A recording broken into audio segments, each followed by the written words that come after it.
Our risk-averse culture is a big obstacle. I'm convinced that we Europeans must develop a more risk-friendly attitude to allow businesses to thrive. Europe should allow citizens to develop a trial and error culture to the benefit of all, because only those who never try never fail. Every year in the European Union, 1.7 million jobs are lost because of companies going bankrupt. Europe needs more new companies and more new young founders in order to bring back growth and higher levels of employment. We need to work together. We need to look into all these matters. We need to have a comprehensive approach, and we need a strategy.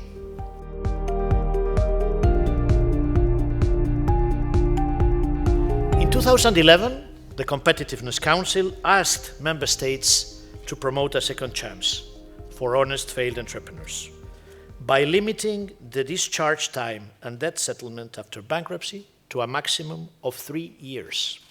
3 years, which is a lot of time.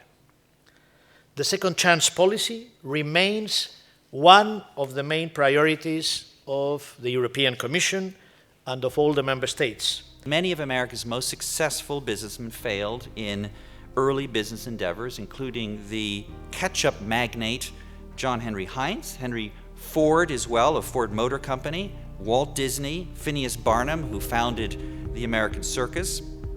All of these men became very rich, in part because they were given a second chance to try business after failing.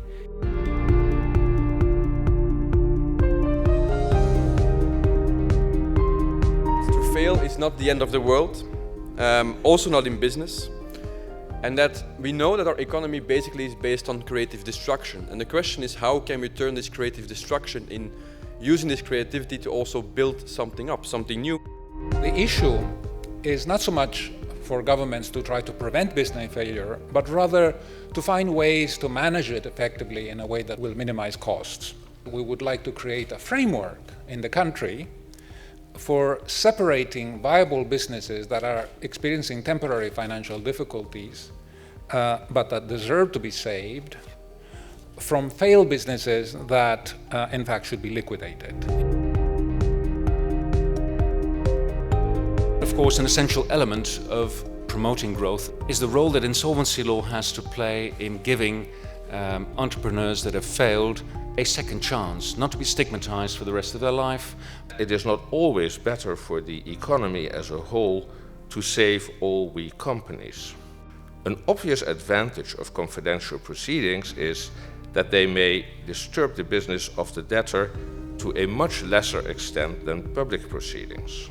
The indications that drive the rescue and restructuring guidelines are that when the state becomes involved in supporting restructuring financially, there are a lot of risks to competition. And where does education start?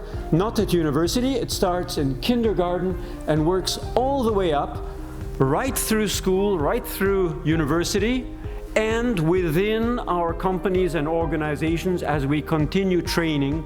The European Commission put there in the Entrepreneurship 2020 action plan that every single young person going into school should have an entrepreneurial experience before they finish school.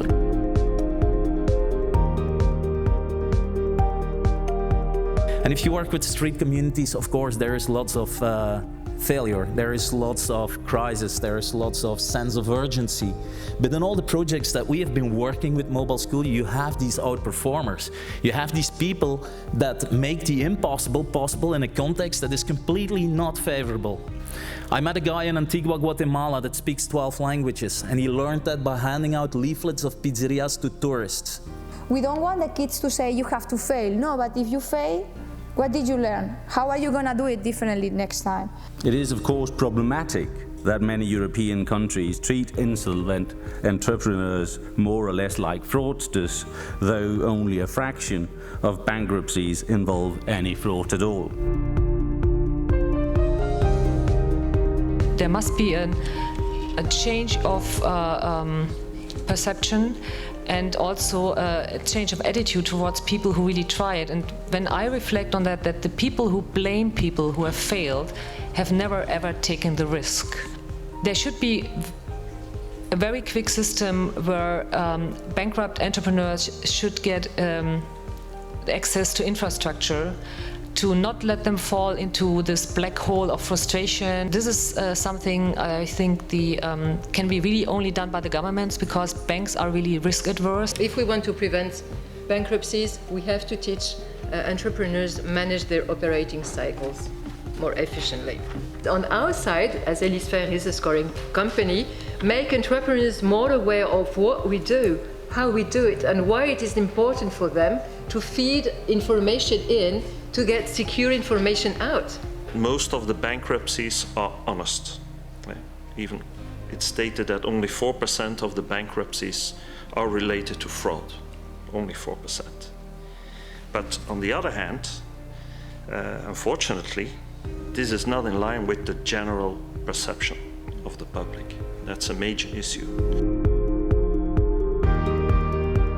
In an organization, when a failure occurs, it is often the ones that you see, people pointing fingers.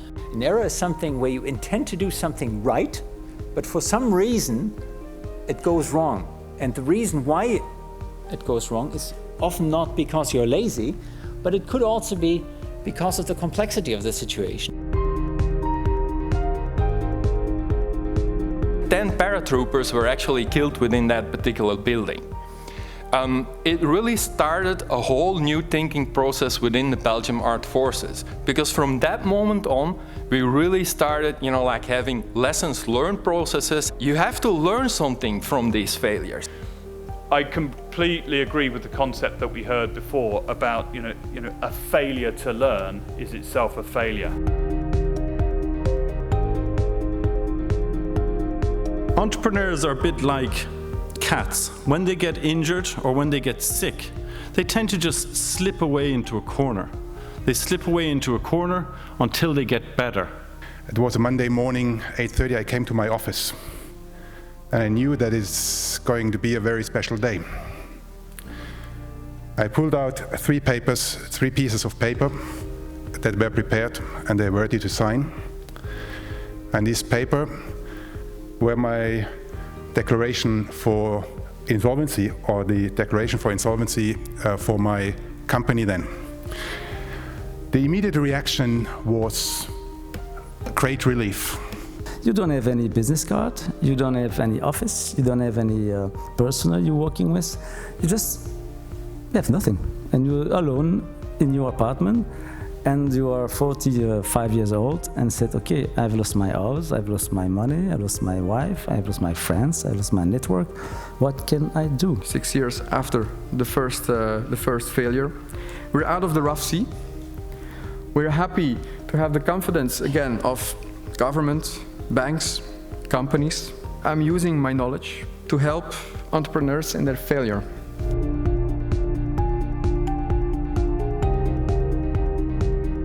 I think this is a huge problem that needs to be tackled on a national level and possibly on a European level, that says a bank should be lending an entrepreneur money on the back of his idea, on the back of his skills, on the back of his previous track record. You've got to stop squeezing entrepreneurs, because they are our future. So what I would love to see is that programs are established that allow professional and experienced consultants to help companies and entrepreneurs that run into difficulties and make it affordable to them. And I think this should be made available by appropriate programs from the European Union. How can we help entrepreneur to restart a company? Because we are creating jobs, we are creating value for our countries.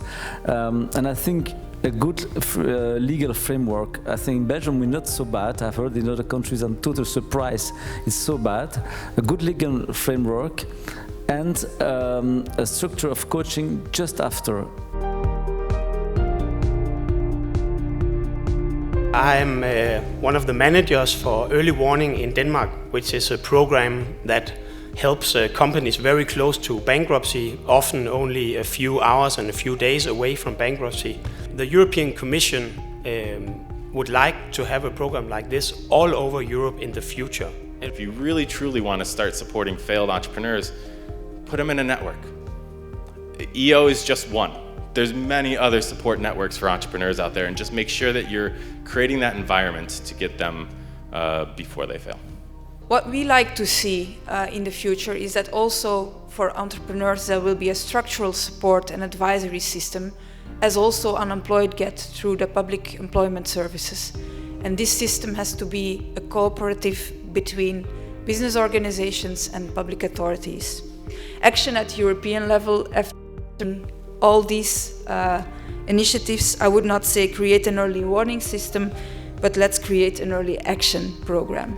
Entrepreneurs have a lack of knowledge about the importance of financial issues. Your company is not viable, it's important that you close on time. So we have to give them guidelines and training and supporting them to close on time their companies. I believe now that failure is not a problem, it's a chance. It's a springboard to grow up.